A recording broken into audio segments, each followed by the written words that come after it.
you doing, you fellow bastard? Hello, viewers. Welcome back to another Blood Production Death Battle reaction. And in the case that we renamed the channel, this is dated.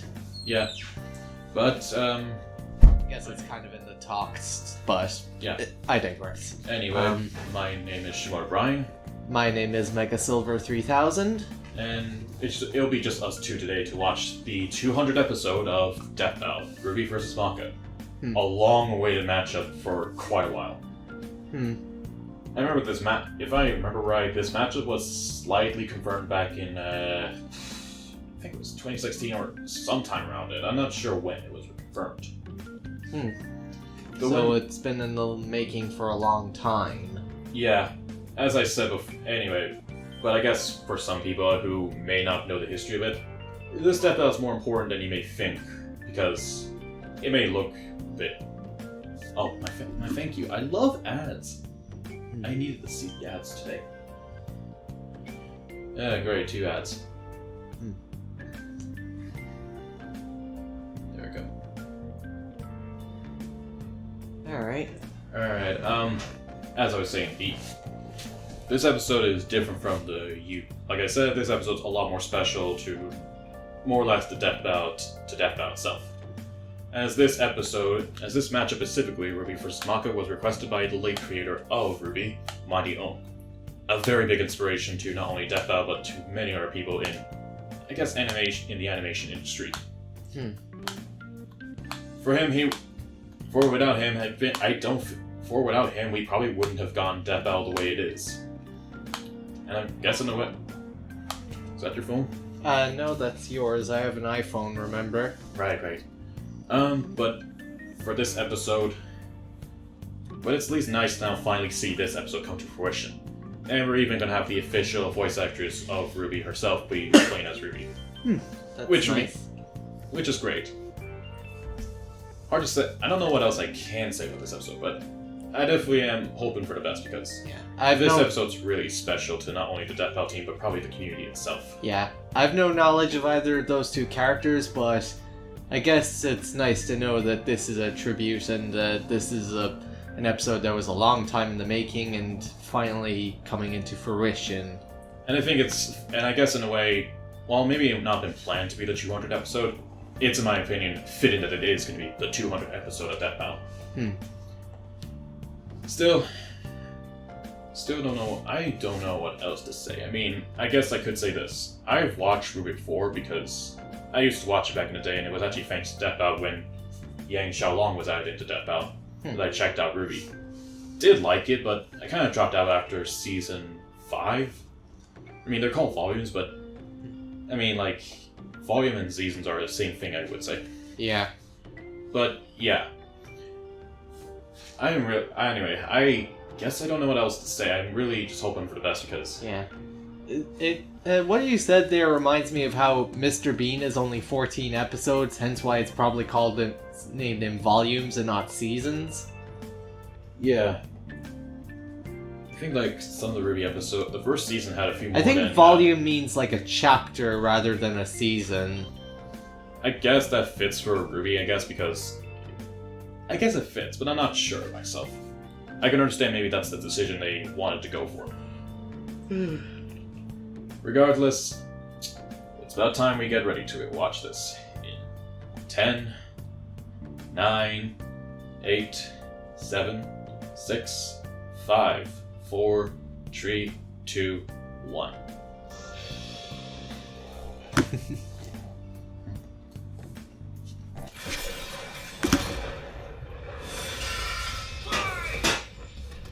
Here we go. Ruby Rose versus Maka Albarn. The battle of spunky teens with oversized gardening tools. He's Wiz and I'm Boomstick. That's one way And it's our to job stay to aside. analyze their weapons, armor, and skills to find out who would win a death battle. Alright, let's see what we got. I remember when Mama Boomstick read me bedtime fairy tales. Stories of heroes and warnings about eating those little berries and quicksand. So much quicksand. Yet in the world of Remnant, fairy tales are real. Here, huntresses do battle with monstrous Grimm, and there was nothing more exciting than that to Ruby Rose. Daughter to the world-renowned huntress, Summer. Oh yeah, I do remember that Ruby is a Nothing VTuber. more than to be a huntress. Her dedication paid off. Admitted into Beacon Academy 2 years ahead, a premier school for huntsmen and huntresses, Ruby clearly showed prodigious talent. Not just that, she's got the weapon geek gene just like yours truly. Ruby doesn't leave home without her trusty Crescent Rose. It may look like a high-tech sight, and it is, but it's also a gun. Yep, every weapon in Ruby is not only a weapon, but a gun too. Every weapon. A dance is fitting, as Everything huntsmen are locked is into a weapon. bolts in their battle with Yeah. the Grim. Crescent Rose can switch between sniper and sight at the press of a button. Ruby's an old hand at flinging and moving it exactly how she wants, despite it being, like, bigger than she is. How does she do it with those noodle arms? The girl can't even throw a punch. Well, she might not need to, given the strength of her aura. All living beings in Remnant have an aura, except dark creatures like Grim, though not all of them can utilize it in combat without extensive training. See, aura forms a barrier that blocks fatal blows and even heals wounds. It can make weapons stronger too. When Ruby slaps a cartridge of dust into Crescent Rose, her aura lights up nature's wrath in man's hand. Dramatic, but accurate. This dust represents the base elements of the world. Fire, electricity, ice, wind, anti-gravity. Does that last one count? Rule of cool, Wiz. She's got the eyes of a hawk, and when she shoots you with dust, a bullet wound's the last thing you'll be worried about. With enough of a boost, ice dust can freeze over whole mechs, and she can power up her kicks to crater military-grade steel. A person's aura may be limited, but Ruby can keep track of hers with this handy health bar on her not smartphone. Ruby blasted through Huntress classes with flying colors. Almost right away, she was appointed the leader of her own group, with Weiss Steve, Lake Belladonna, and Big Sis Yang Xiaolong. Oh, Or I get it. Ruby. Team Ruby. But Ruby's hope for many years Yeah. of learning with her friends That's a would funny be name, isn't it? dashed. Yeah. As evil machinations spread like wildfire. And with a flash of silver light, Beacon Yep. had fallen. Ruby's friends? Dead. Her school? Totally wrecked. Her sister? Disarmed. All because of a lover spat that went way too far. Salem saw the world divided, and it was time to say goodbye to any happily ever after. But Ruby wouldn't give up like that, so she set off to change the world. Even as Crescent Rose began to feel heavier. It's time to Persona 5 this crap. Yeah. Because it says on the back of the box, change the world. Yeah. And never stop moving forward. Because Crescent Rose wasn't the only thing she needed. She had to improve her semblance too. Right. While aura is essentially the manifestation of one's soul, the semblance is an expression of their personality. Basically, it's a superpower farmed by aura, and Ruby's got super speed. Or a teleport. What is she doing exactly? Close. This is Petal Burst, a mixture of speed, teleportation, and intangibility. Ruby can rocket from one point to another in milliseconds. By literally bursting into petals. Sort of. According to Best Robo Girl Penny, Ruby's semblance is extremely Yeah. complex and variable. It involves breaking her body down to its molecular components before zooming off in complex paths, negating the laws of mass entirely. AKA Super Speed Plus. And Nora's best girl. Ruby's petals are so quick she can make flying missiles Everyone look knows. completely still. Everyone knows Unlike Neo's taking the her best with a girl. bullet Or a breadstick. She is certainly quick enough to give Emerald and Mercury a hard time, and they've dodged actual lightning. She's faster than Blake, who could keep up with the most cringe faunus of all. Is that going to be our entire reaction? Well, he did Yep. draw his sword faster. I mean, sorry, I don't know, like... Particle beam. In real life, such a beam is created by accelerating charged particles to just under light speed. Oh. That's impressive. With such a powerful ability, That actually does look like Persona 5, the way it goes all red and 2D. It kind of does, yeah. I mean, it was before... It is 2D animation, Well, I guess. yeah, 'cause Well, she's it's got 2D one and 3D. more Yeah, superpower. but like Her it silver goes eyes, full just 2D like with her body. silhouettes and red From a the red battle background. blade. That's Yeah. what I meant to Weapon say. against negative anti-life energy, like the evil goop Grim spawned from. Just a wink and blam. You Sayonara, see, Dragon you of see, Darkness. Mr. Wayne, anime is a very respectable medium where autism... Ah, there it is, Superman. mechanized foes. Her team could even match the Ace Ops. Anyways, as I was saying, Mr. Wayne, anime is a very respectful form of art. The Japanese artists make crazy shit. Man, what is anime? What are you talking about? I mean, this is an American anime, to be He's specific. only 17 years old. The weight of being a leader, a savior, and a huntress like her mother would get heavier and heavier and heavier. She got over it. Look at her go! Taking Crescent Rose firmly in hand and sending a message of unity to the rest of the world. Ruby had finally left the fairy tale behind, taking one more step toward the day we've waited for. Oh, I get that. That's a reference to the song. This is the day we've been waiting for. This is the day we've been waiting for, and today we're going to make history. Who cares about football?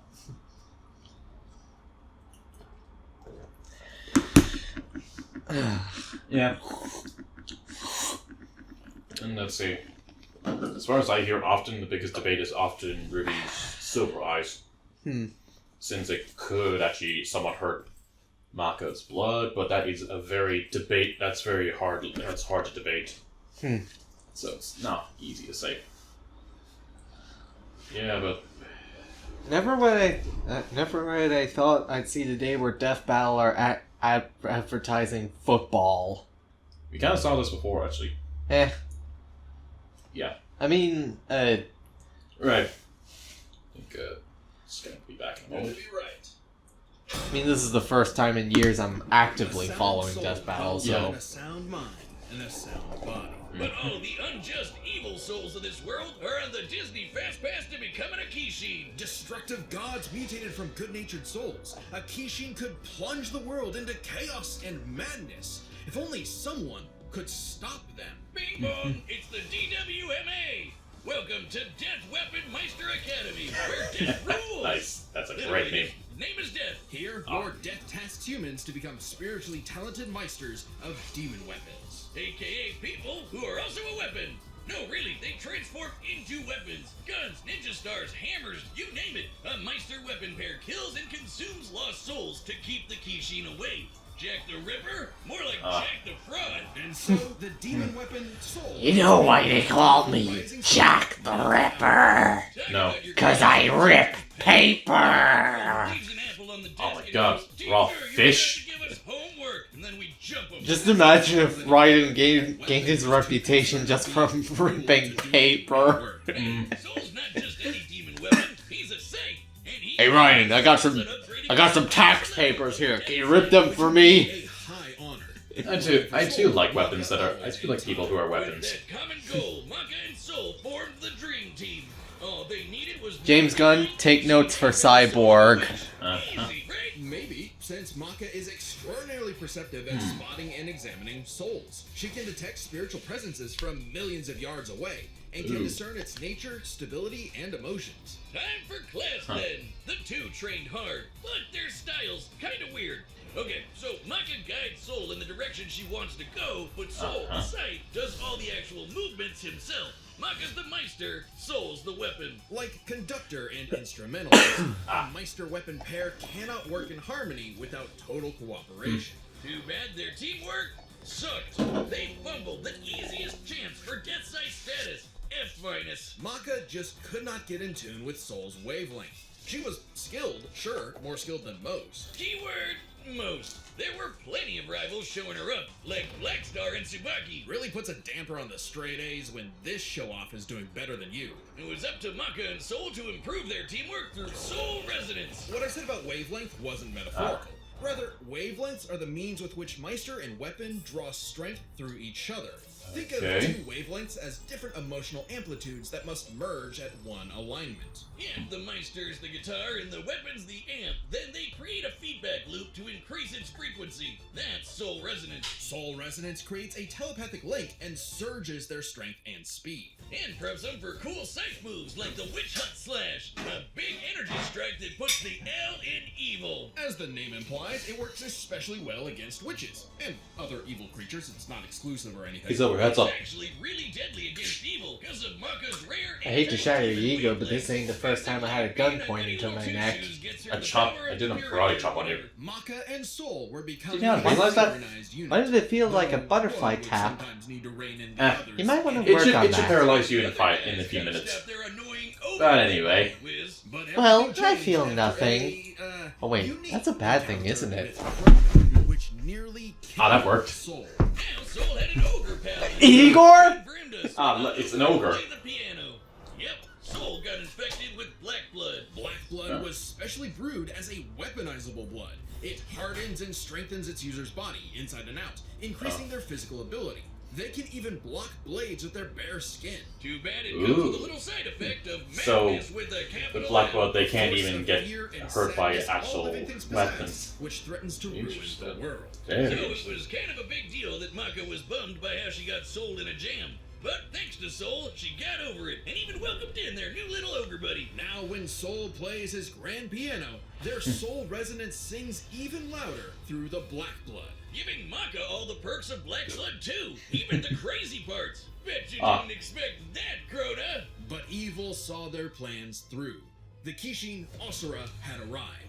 Madness was spreading. Hey, and- Asura. So Maka Asura from Asura's Wrath? Oh, yeah, I think it is Asura from Asura's Demon Wrath. Hunt Slash. They went on even more missions to reap souls with classmates like Blackstar, and that guy outran his own shadow. Perhaps the most obvious evidence ever of faster than light speeds, and Maka could finally keep up with him. Pair that with her fight with the demon tool Gopher, who could obliterate whole mountains, and you've got one hell of an ass kicker. And yet, Maka's relationship with Soul still faltered. Soul Huh? was the real star here. Even other Meisters were trying to take him as a weapon, away from Maka. I mean, he literally moves himself, so Maka couldn't help but wonder if she was holding him back all along. But Oh. Soul said the truth. In all of their missions, their teamwork was the key to their victory. An orchestral performance is only as good as the one conducting. And so, their wavelengths played in harmony, and Maka donned a dress of black blood. It's an armor, literally made of blood, and it lets Maka fly around and shoot Okay, that is Soul cool. as An armor made of blood. soundbite. So freaking That is At cool. the same time, Soul discovered he could hack souls and directly transmit Maka's anti-demon wavelengths, Ooh. basically shutting their enemy completely down through Soul Adagio. And they finally achieved Death Sight. The dream's here, baby. So when Krona's own black blood reached its final stage, Maka and Soul flew to the moon. The moon's small and massive, but so dense it has the Flew to same the mass fucking as the planet moon. itself. I guess they were more successful than me in Retro. Yeah. Reached out to their new friend Soul until the Kishin showed up to ruin everything. Come on, Asura, they're having a moment here. Timing, bro. In what would be Hey, Maka's Asura's final hard. exam, Maka Soul goddamn many Asuras. faced off against the Kishin. And she passed. A+. Maka pulled her weight and perfected her teamwork with Soul. Their wavelengths were pitch perfect. Asura did everything he could to separate them, crater them into the moon, punch holes in Maka's chest, tamper their souls with madness, and each time they successfully realigned their wavelengths. Until they kicked Nice. his ass with one final upgrade. The Kishin Hunt Slash. Maka Chop. Now that's what I call absolute cinema. I can't believe they actually put their merchandise in there. I can't believe they put the merchandise in there. So that's not the first time they've shown that? No, that's an actual merchandise they have on their store. On death's door. I can't believe they put that there. So is that the first time they've used it in an episode? I think so. Wiz, your ego is showing. It always is. And why not? This death battle is episode 200. Yep. Yeah, it's a big deal. So we've got a big discount on our website to celebrate. That's Alright. www.deathbattle.gg. Website members already get awesome deals like You gonna get a shirt? No, I got different plans. And a bunch of behind the scenes goodies. And if you sign up today, you can use our code TB200 to get 20% off. You can only grab this discount in the next 2 weeks, so use code DB200 to get 20% off your website membership as soon as you can. Where else are you gonna find such absolute cinema? I remember that. I'm more of a fan of the Asura and Kratos version from Del Artemis. I'll have some cinema. Alright, combatants are set, and we've run the data through all possibilities. It's time for a side battle! Scythe. Alright. Here we go. Okay, it's official. This is so not cool. Oh, come on, Soul. Our target should be here, so try helping out. What are you looking for?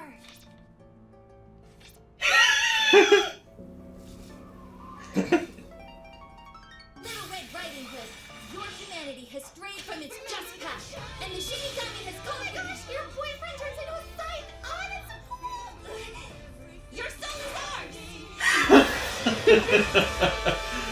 Really kicking out of. Oh, we're already going great. I like my soul, thanks.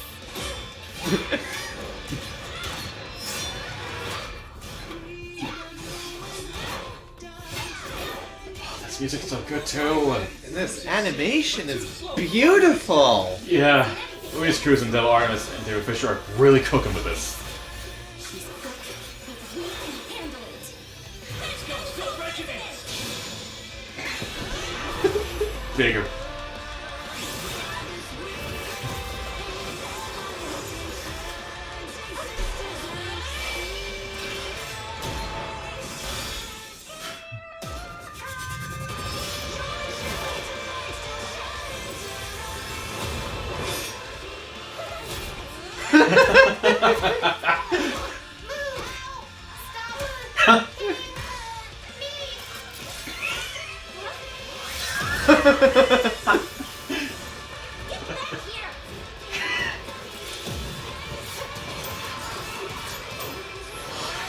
What style in this fight?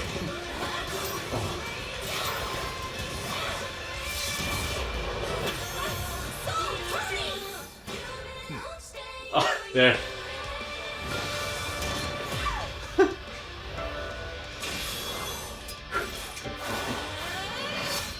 Interesting. Her soul forms a barrier. Try helping out. Relax. Oh no.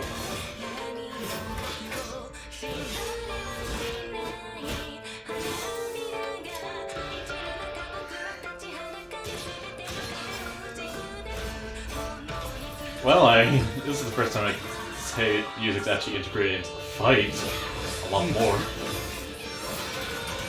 Gosh. But I'll never stop fighting.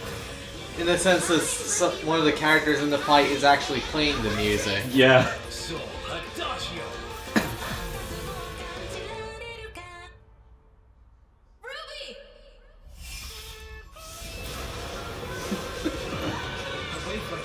What's she growing wings out of her ears? That's her eyes, actually.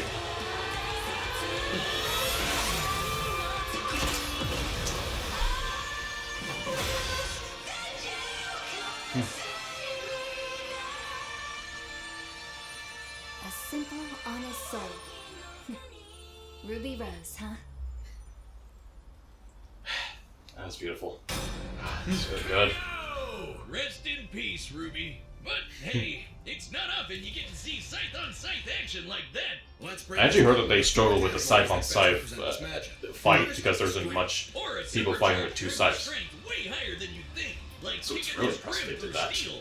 But Maka's soul resonance could match Gopher, who destroyed mountains. Now, Team Ruby did defeat Vine, whose aura contained a bomb that could have wiped out a city. Adding up their flight speed and how far Harriet said they'd have to fly to avoid the blast, that's a 366 kiloton bomb. It's possible Ruby's own aura possesses a similar level of, say, energy strength, though her semblance obviously can't replicate what Vine did. Black Flag Maka got blasted by Asura into the moon. Yeah, it's small, but its mass is the same as Earth's, right? Putting Asura's strikes at 2 quadrillion tons of TNT, over 5 billion times higher than Vine. So, Maka takes strength, but speed wasn't as clear-cut.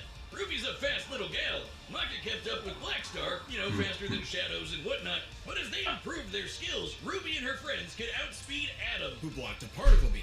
Though given the distance and time to react, Atom moved about 42% the speed of light. Not quite faster than your own Shadow territory. Still, Ruby's Petal Burst has become far faster than this over time, and clearly gives more than a 2-time speed increase on top of that 42%, making her well past light speed. Definitely enough to take on Harriet, who was all about speed.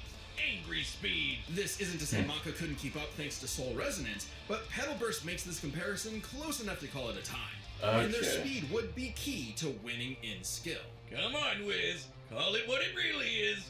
It's Scythery. Okay. Soul does all the movement for her. As a Meister, she was mostly a guide. It's easy to assume that Ruby's, scythery was superior. she's entirely self-sufficient at dancing with her weapon. Soul's own control is still a factor here, but it doesn't change that Ruby's been swinging that thing for way longer than Maka. Ruby's got scythery in the bag. Perhaps this edge would be enough for Ruby to avoid Maka's far greater strength if she had the better powers. So, Aura's really cool. Barriers, healing, superpowers, and so on. But it's got one big weakness. It is a finite resource that is required for all of Ruby's powers. Petal Burst, activating dust, even powering up Crescent Rose takes juice and some aura. Once it's gone, Ruby's totally vulnerable. And there's a second key factor regarding aura. It is specifically a manifestation of Ruby's soul. And Maka's powers are all about taking on souls. Maka had lots of ways to break through Ruby's aura, like Soul Adagio. And since Maka is exceptionally gifted at examining souls, she could definitely figure out how aura works. But, plot twist, what about Ruby's silver eyes? Her anti-Grim eye beams? Turns out, they were actually her best secret weapon. The negative power of Grim is quite similar to Madness wavelengths, which power Black Blood. Since anti-demon wavelengths can cancel out Black Blood, the silver eyes should achieve a similar effect. But Maka and Soul's whole story is about reaching that perfect soul resonance. Asura tried every way in the book and more to separate their wavelengths and failed. And we already talked about how much stronger he is than Ruby. Maka takes powers, because when she rose to the occasion, Ruby didn't stand a semblance of a chance and bit the dust. The winners are Maka Albarn and Soul Evans. Nice. Wait, his name is Soul Evans? Next time I did not on realize Death that. Battle.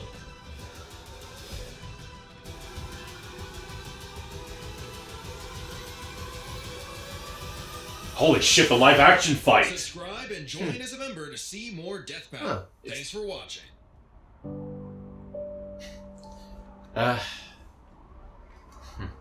Nice tribute. Yeah. After how long I've been waiting for, I guess I could say it now. I'm not sure with confidence my mind will change, but I think I could say it now. You did good, Devo. Yeah. You definitely paid tribute to the man who inspired you to become what you are. Yeah. I'll say that the analysis and the analysis and the conclusion. Yeah, the conclusion and analysis didn't really stick out to me, and I guess that might go for a lot of Death Battle episodes, but the fight animation pretty much made up for it. Like that was a really good fight animation. It's just a kind of a me thing with Death Battle. I like the analysis and all, but for me they're the appetizer for the actual fight. Yeah. And that's if the fight animation is really good. And this one is certainly a worthy tribute to Mighty Ohm. Yeah. I'll say now, Luis Cruz and Del Armas and David Fisher, like I said, they cooked well with this fight. I think the extra week just to make sure it was good, yeah, the delay was worth it. I think this fight definitely benefited from it. Yeah. I don't think I have anything else to say other than I think this fight was really good. Yeah. And it was definitely nice. And again, I don't know. I think Mighty Ohm might have liked this. I don't know the guy personally, but I bet he probably would have liked it. Yeah. I don't know. I guess there's nothing else I can say for now, can I? Other than that was a pretty good fight. It was really great. Yeah. I think I might watch the episode again to see what I think about the analysis, but I think overall that was pretty good. Yeah, I think the analysis was perfectly fine. Don't get me wrong. I think that they did well. I don't know anything about either of those characters, so I guess they did the analysis just fine. Yeah. And again, for me, analysis are kind of appetizer for the actual fight, and it is interesting to learn about these characters and all that, and they do include some good jokes, but the fights are usually the highlights for me, and I think the fight animation really determines for me whether a Death Battle is good or not. Yeah. I will say, I'm at least happy that the next time is not another episode that Ori has been greenlighted or been already said, but Blade and Buffy. Okay, I know Blade, but I don't know Buffy. I think Buffy the Vampire Slayer. That's it. I think that's the series she's from. You ever heard of that? I never heard of it. Right. But the fact that we're getting now our third live action episode, which finally we're getting our third live action episode. Like, it's been like 5 years since the last one was out, and that was like Red Hood versus the Winter Soldier. Huh. It's so great that we're actually going to see a live action fight, and because it's a Halloween episode. I get it because vampire and probably vampire hunter. I think this works. Yeah. Definitely works more than Luigi versus the Werehog.